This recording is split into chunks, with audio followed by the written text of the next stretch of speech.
Good afternoon, Jayhawks, and welcome into this week's episode of Rock Chalk Replay. I'm your host, Andrew Lind. On this afternoon's show, we will look back to last week and see the students who got the closest score prediction to this past weekend's Sunflower Showdown against K-State. Then, Kristen Howell takes us inside Kansas women's sports and tells us how the ladies have recently performed. Izzy English and Maddie Beischel recap recent NHL games, and Jordan Ziegler discusses the college football playoff. Finally, Emma Lionetti, Kyle Mathis, and I dive head first into the Kansas men's basketball season. All this and more on Rock Chalk Replay.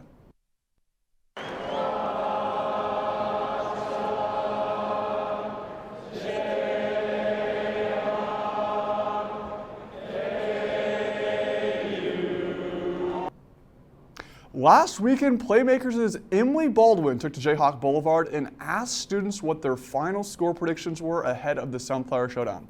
Let's go back and see who was the closest. 21-28, K-State. 24-14 K-State. I mean, if I had to say, 41-13 K-State win probably. It's gonna be a hard, tough game for us, but yeah. An unfortunate ending for KU football, but the girl at the end was indeed the closest as the Jayhawks fell 35-10. Now we send it over to Kristen Howell, who has more on KU women's sports. Swimming and diving lost the Nebraska Cornhuskers this past Friday. It was the team's first dual loss of the season. Kansas senior Danny DeSaver got first in the women's 200 yards backstroke and 200 individual medley. The diving team will be back in action at the Mizzou Invite November 18th through 20th, and the swimming team will compete in the Kansas Classic in Topeka on November 19th through 21st. KU tennis finished their fall season this weekend in the Big 12 Invitational. Mariana Mainoma Velasquez led the Jayhawks and reached the finals in Flight C. The team will be back in January to compete in the San Diego Invitational. Kansas volleyball played West Virginia this weekend. Although playing tough, the Jayhawks fell to the Mountaineers in both games. The team was led by Caroline Crawford with 12 kills, and Caroline Bien was right behind her with 11 kills. Kansas will be back at home in 2 weeks as they play their final home games against TCU. KU's women's cross country will be running in the NCAA Midwest Regionals this Friday in Iowa. The KU women's basketball team will get their season started this Wednesday against SIU Edwardsville at home, and another game on Sunday against Tennessee State.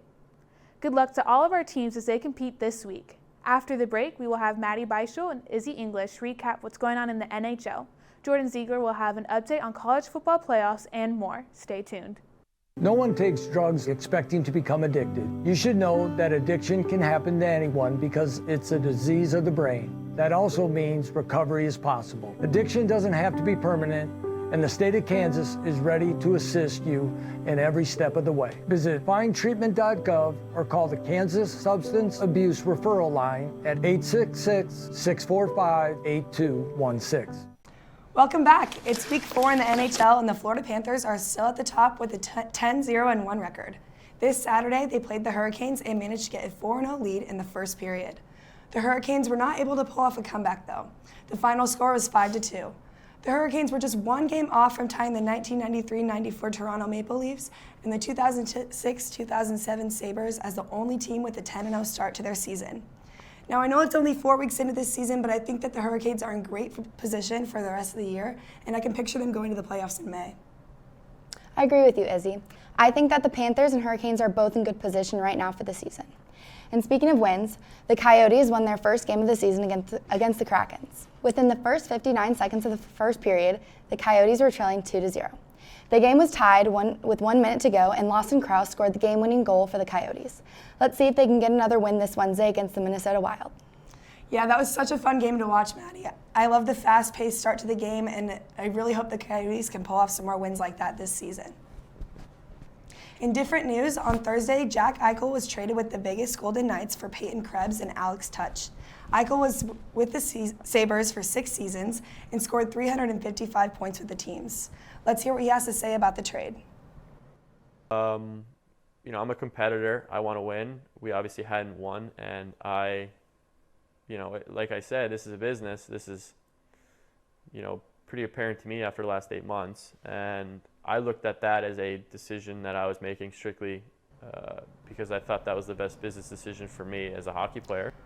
Eichel has a herniated disc, and the Sabres told him last year that they preferred he got the fusion surgery over the disc replacement surgery because no NHL player has ever received that one.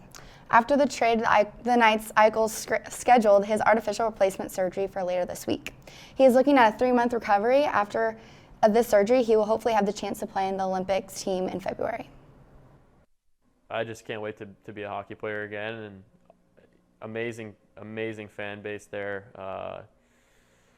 It's an incredible atmosphere. Everyone in the world talks about it. So I'm just really looking forward to being a part of that organization and just getting to play hockey again and doing what I love. I'm really excited for that moment.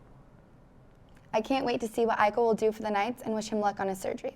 This week, there are some exciting games coming up. The NHL division leaders, the Blues, Oilers, Panthers, and Hurricanes all will be playing this week, and let's see if they can continue to make big wins. While the NHL is only a month into their season, Jordan Ziegler has more about the college football playoffs. Jordan? Thank you, Izzy and Maddie. But before I get into the college football playoffs, I would like to start by acknowledging the end of the World Series. The Atlanta Braves won their first World Championship for the first time since 1995 with a 7-0 victory over the Houston Astros. Credit to our host, Andrew Lind, who predicted the Braves would win in six games a few shows ago. He was spot on. Jorge Soler was the former Royal, won the World Series MVP, and Freddie Freeman finally got a ring before becoming a free agent. With the MLB season officially over, it is now time to focus on football, specifically college football and the playoffs. After the first official college football playoff rankings came out, we were able to get a sense of what teams needed to do to get in and what teams I believe to be officially out. The first team eliminated is the Wake Forest Demon Deacons. Wake Forest, a complete Cinderella team in a chaos season, suffered their first loss of the year against unranked North Carolina, dropping them to 8-1 on the year. Wake Forest was ranked 9th and in the top 10 for the first time in program history. Unfortunately, with how weak the ACC is this year, Wake would have needed to go undefeated to make the playoffs. Wake Forest still controls their own destiny to win the ACC, but just don't think that will be enough. Next up to get the axe is the Baylor Bears. The Bears had only one loss headed into the matchup against TCU in Fort Worth.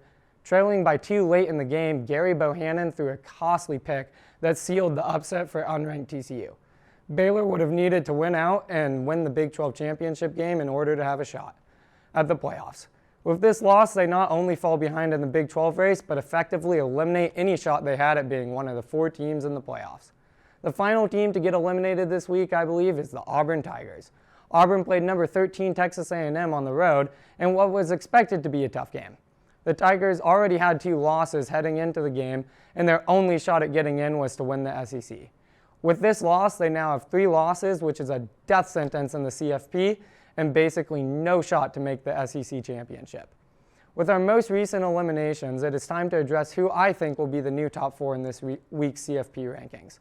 Looking at last week's rankings, Michigan State is the only top 4 team that took a loss, leaving Georgia number 1 with another convincing win this week to stay undefeated. I think they will keep Alabama at number 2, even with a sketchy win over LSU. I don't think Alabama should be number 2, but the committee will keep them there. Oregon, with their win over Washington, will jump into the number 3 spot. Oregon will also be helped heavily by that Purdue upset over Michigan State. Finally, Ohio State will jump into the 4th spot, also benefiting from the MSU upset, leaving Cincinnati as the 5 seed and Oklahoma as the 6 seed, being the first 2 teams out. After the break, Emma Lionetti takes us back to last week's Media Day press conference. Stay tuned. You may not hear it at first, but it's there. Our chant, rising.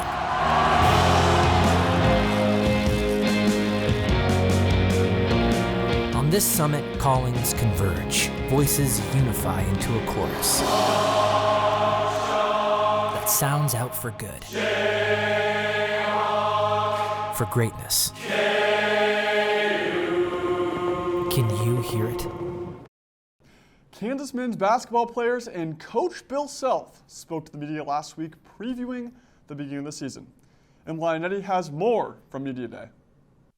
Mitch, as tomorrow is your last first game, can you reflect on your time here at KU and maybe share words of wisdom to the younger men on the team? Oh, it's yeah. Tomorrow is my last first game. That's kind of crazy. It's been a long time coming. I mean, you think about starting off my career here. Started out playing with guys like Frank Mason and Landon Lucas. It seems like it was just yesterday, but time flies. And I'd say one thing to some of these new guys, which I have said some stuff to them, like value it while it's here, because there's nothing like it. I've been told by people that have moved on from Kansas, whether that is to go pro or to go professional in the business world.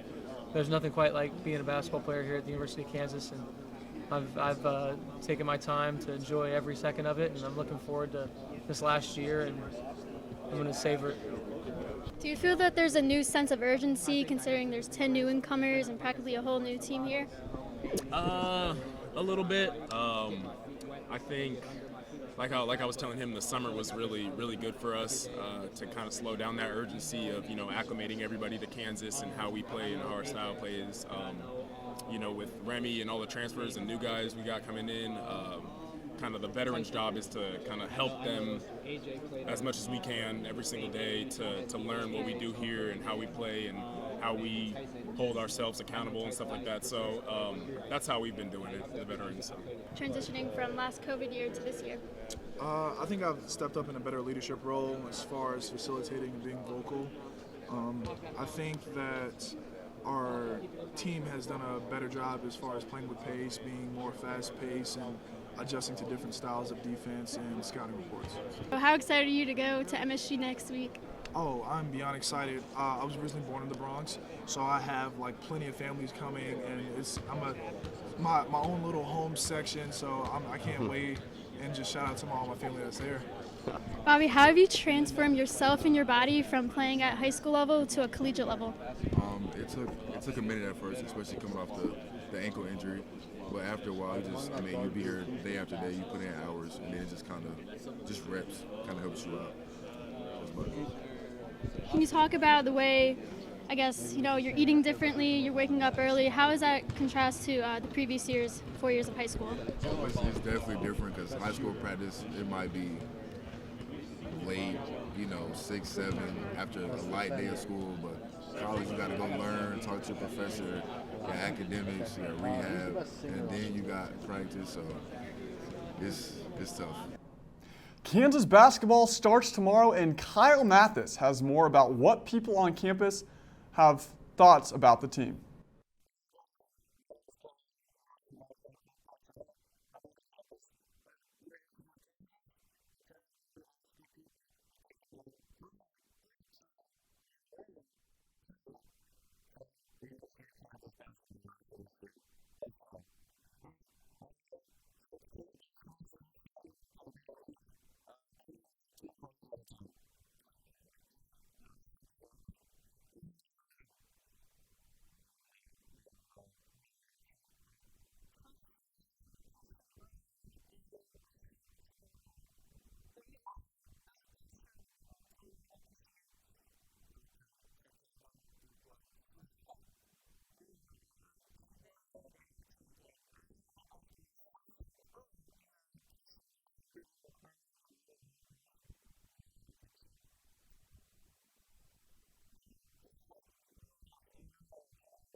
Thanks, Kyle. Speaking of tomorrow, I will have the privilege of being in Madison Square Garden, where KU will take on Big Ten's Michigan State in a neutral site. Now, after the break, Riley Kramer will have updates on NFL Week 9.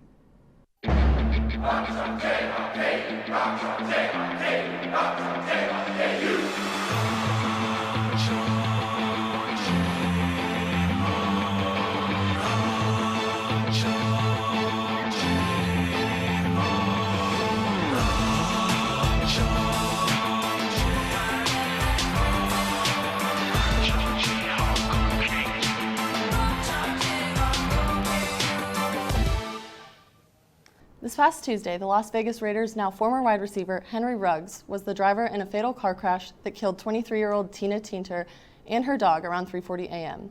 in a drunk driving accident in Las Vegas. Ruggs and his girlfriend Kiera had been seen at Topgolf earlier that night, posting videos with their empty drinks visible on the table. Ruggs had a blood alcohol level of 0.161, which is twice the legal limit of 0.08.